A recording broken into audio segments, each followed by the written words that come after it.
ఆంధ్రప్రదేశ్లో 2 రోజుల్లోగా పింఛన్ల చెల్లింపు పూర్తి కావాలని ముఖ్యమంత్రి చంద్రబాబు అధికారులను ఆదేశించారు. ప్రజల సహనాన్ని పరీక్షించొద్దన్న ఆయన పెన్షన్లు అందడం లేదన్న ఫిర్యాదులు రావడానికి వీల్లేదన్నారు. ప్రజల కష్టాలను అర్థం చేసుకుని బ్యాంకర్లు సహకరించాలని కోరారు. నోట్ల రద్దు పరిణామాలు, నగదు రహిత లావాదేవీలపై రాత్రి పొద్దుపోయేదాకా ముఖ్యమంత్రి ఉన్నతస్థాయి సమీక్ష నిర్వహించారు. 2 రోజుల్లో పెన్షన్ల చెల్లింపు ప్రక్రియను పూర్తి చేయాలని ఆదేశించారు.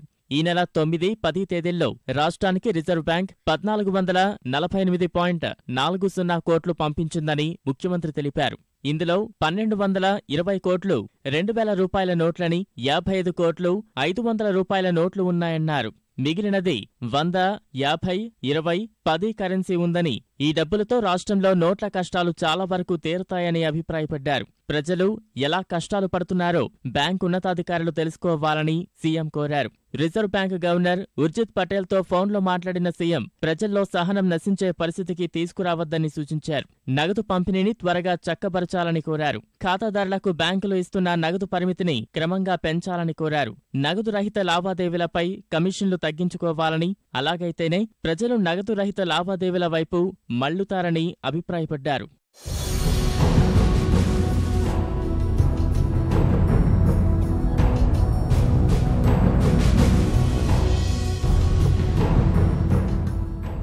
తానేమీ ఆర్థిక రంగ నిపుణ్ణి కాదన్న చంద్రబాబు సామాన్య ప్రజల కష్టాలను తీర్చేందుకు ప్రతిరోజు మార్గాన్వేషణ చేస్తున్నట్లు తెలిపారు.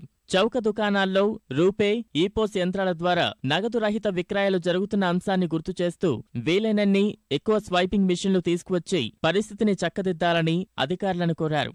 ఈపోస్ యంత్రాల కోసం అవసరమైతే 30 నుంచి 40 కోట్లు వెచ్చించడానికి ప్రభుత్వం సిద్ధంగా ఉన్నట్లు చెప్పారు. ఎంపోస్, ఈపోస్, మొబైల్ బ్యాంకింగ్ ద్వారా నగదు రహిత లావాదేవీలు పెరిగేలా చూడాలన్నారు. ప్రస్తుతం నగదు రహిత లావాదేవీలు 6.1% ఉన్నాయని, కనీసం 35% జరగాలని అన్నారు.